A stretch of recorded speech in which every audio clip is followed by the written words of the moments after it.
Initialize sequence. Yo, this Blaze, you down, homie. This is Jamie Match Rock. This be the one them called Tech 9. Yo, what up? This is Shags 2 Dope from Insane Clown Posse. This is the genius, Chris Calico. What up? It's G-Mo Ski. This is Ritz, White Jesus. It's the Kid Mercury. This is Slain. Dragon Eyes, Necro, Project Born, Mad Child, Your boy Jerry. Vinted. Welcome to the Underground, Australia's home of rap, metal, and alternative music. What is up and welcome to the Underground. It is Ned, joined by very special guests, not one, but two vocalists from Devil Sold His Soul. It's Ed and it's Paul. How you going, fellas? Great, man. Really good to be on here. Thank you for having us, Ned. Oh, yeah. Fellas, I'm actually pretty new to you guys, I've got to admit, but blown away by your sound. So I want to kick things off first, before we jump into the music side of things. When you guys think of Australia, what's the first thing that you think of? Beaches and beer. Koala bears. Beers and koala bears. So there's they pass you a beer and a koala bear when you walk off the plane, don't they? That's what I heard, yeah. That's what happens. The drop bears, they jump down and get you. Do you guys have any of that Australia-England sort of rivalry thing happening, or it doesn't really sort of bother you at all? Man, I love Australia. I used to work in surf shops when I was younger, and we used to have a load of Australian people working with us, and a lot of friends out there, like Bunbury and Adelaide and Melbourne. So, I've got no rivalry there. I love Australia and Australians. I wasn't aware of any form of rivalry. I guess cricket, rugby or anything like that. But I do play cricket, and we do get overseas players come every year from Australia, so I'm totally down with it. It's fine. What are you, a batter or a bowler, Paul? More of a bowler. Oh, there you go. Spin or pace? Pace, yeah. Yeah, nice. There you go. There's something a little bit off key about you there. Yeah. Right, you guys are Jew vocalists. Tell us about this. I believe, Ed, it started off with you. Is that right?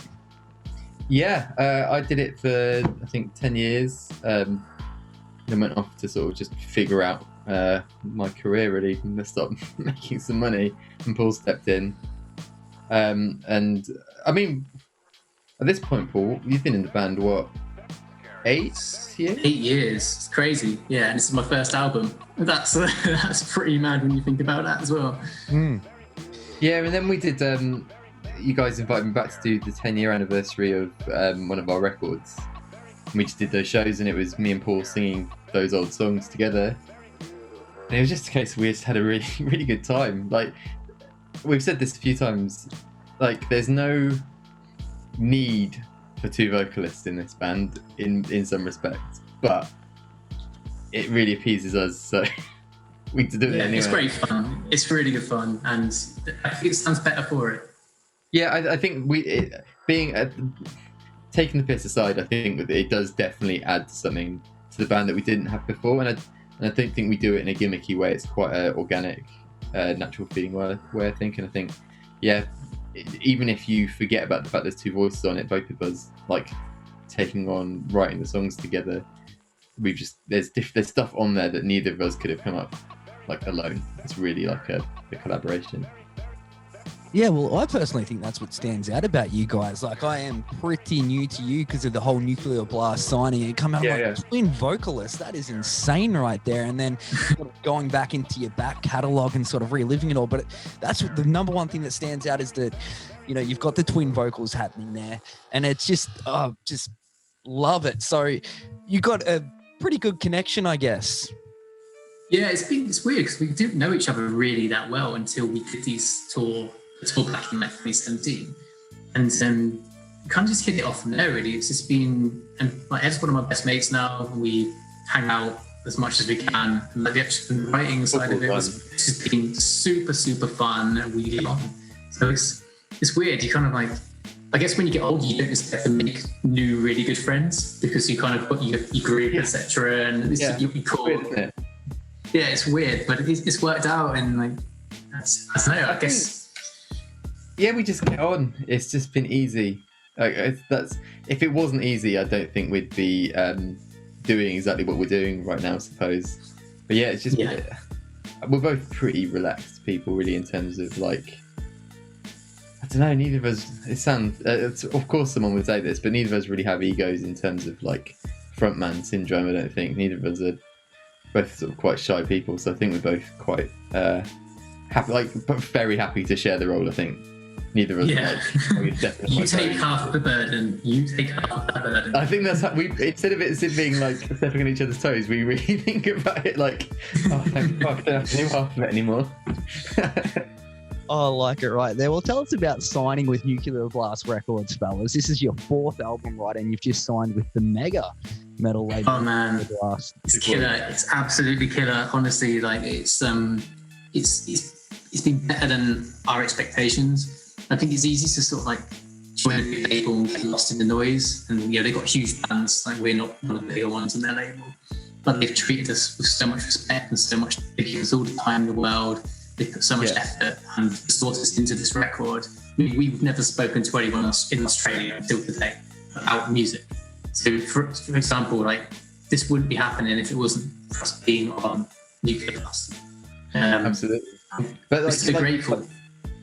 Like Paul was saying, that they don't like we are one of the smaller acts on the label by like a long shot, but they don't treat us like that, and they certainly don't give us less time of day. They give us exactly the amount of time that is needed and is deserved, I think, in terms of, and they're just really supportive. It's hard to imagine a label of their size and stature and having that sort of backing, that they would be as supportive of our creative desires as they are, and that they are very interested in what we have to say and what we want from it, and it's really working with them to put this record out, rather than us just having to jump through their hoops because they're sort of footing the bill, I suppose. Yeah, that's a good way to look at it. But you say smaller acts, but that's just for now, I think. I think now that you've sort of got that wider audience, it's really the time for Devil Sold His Soul. And I think it's going to this album is going to be a big one for you guys. Can you tell us about it? It's called Hope, and it comes out in April. Oh, it's called Lost, actually. Because the album's called Lost. It's called Lost. It's out in April 9th.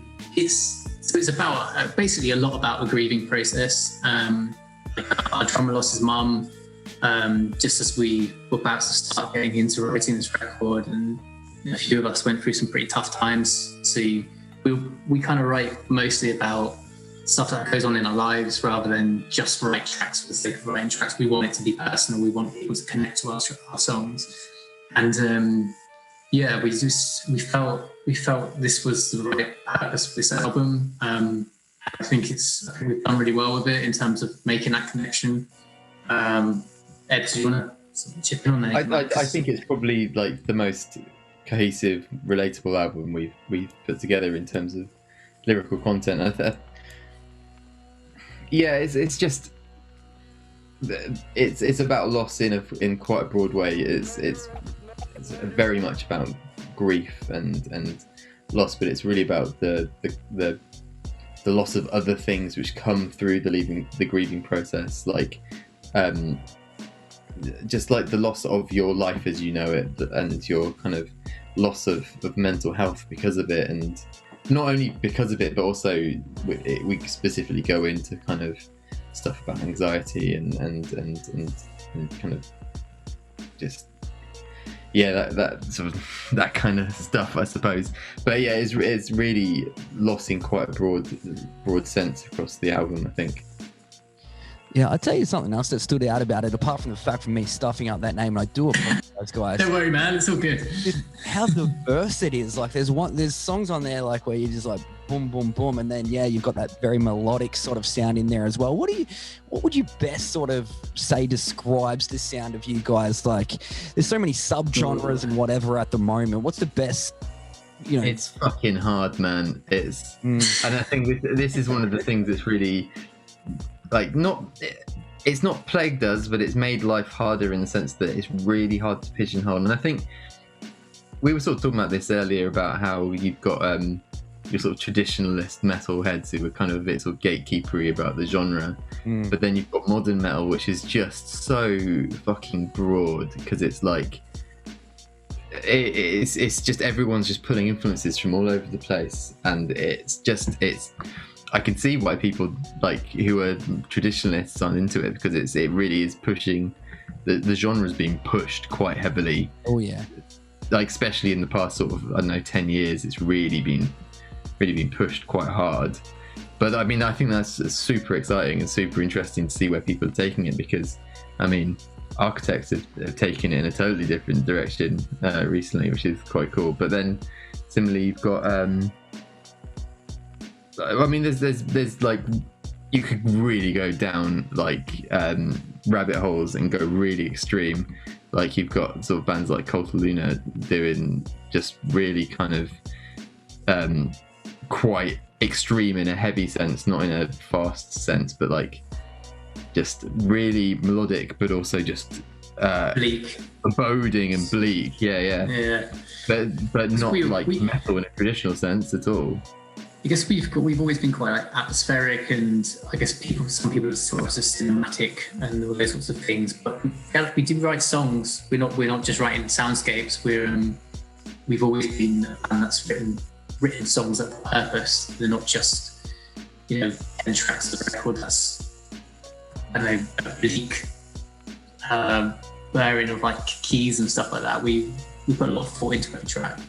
Yeah, and I think over the sort of the past, what is it? We've been a band 17 years now. I think over those 17 years and the records that we've put out, because we've not only put out this like fourth full length, but there's been 2 EPs as well. And I think over the years of writing, I think when you first start out, you write a record that is quite, you kind of stick to one thing because you're kind of finding a sound. You're really kind of honing in on what it is that your band kind of is, and then after that, you kind of start writing loads of different stuff. And across the sort of the journey, we've done quite a lot of a broad church of stuff. And on this record, I think we really specifically tap into a lot of the stuff that we've kind of the sort of corners that we've gone to, but we've done it all in one record. And I think it is pretty diverse in terms of a metal record, I think, and in terms of one band doing it, I think.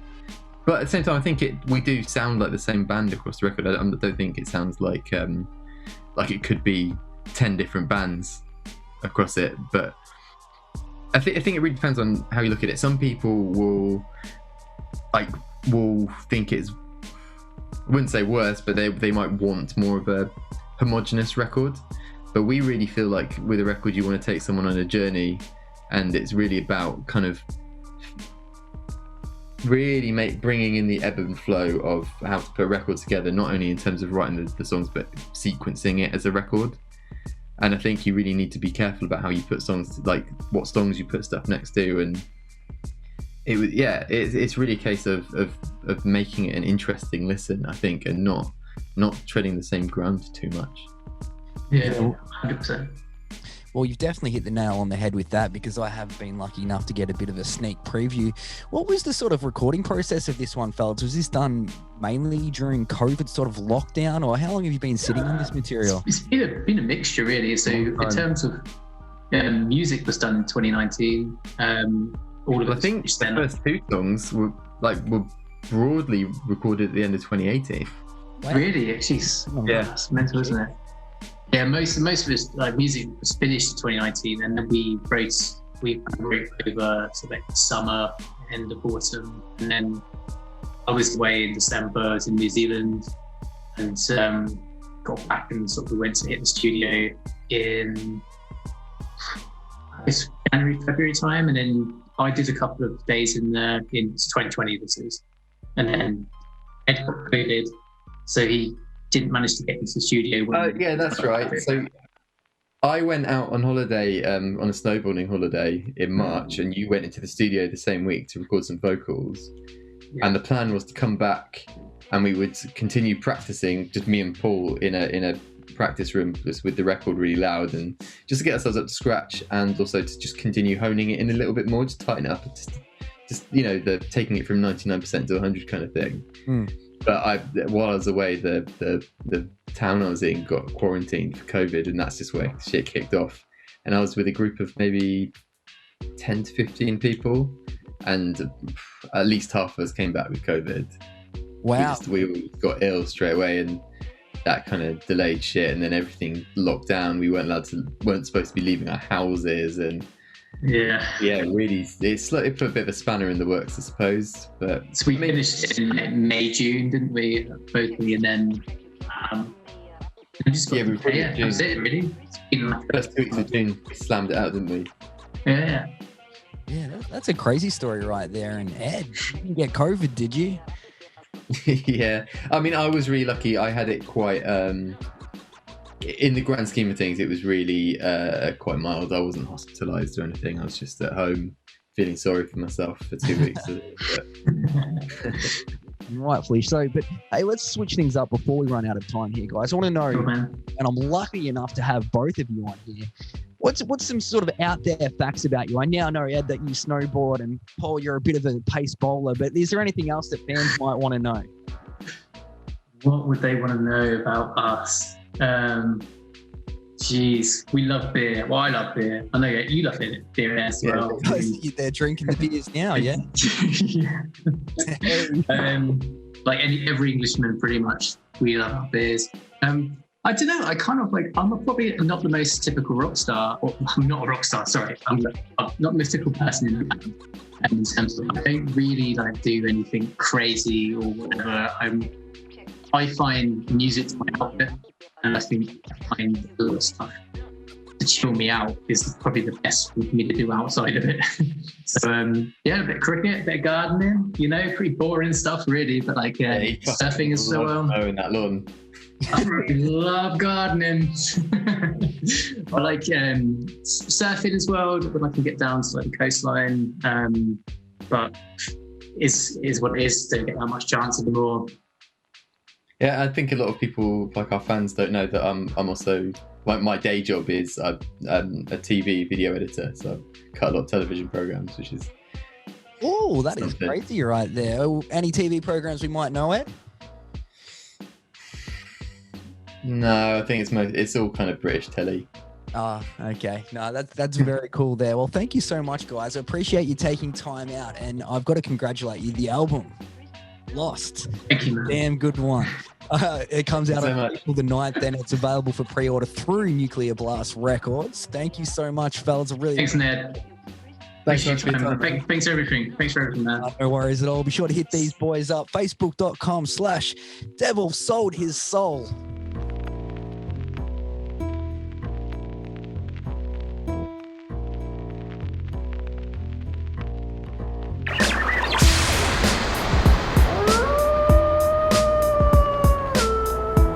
This has been another presentation from the Grey Wolf Entertainment Network, greywolfentertainment.net.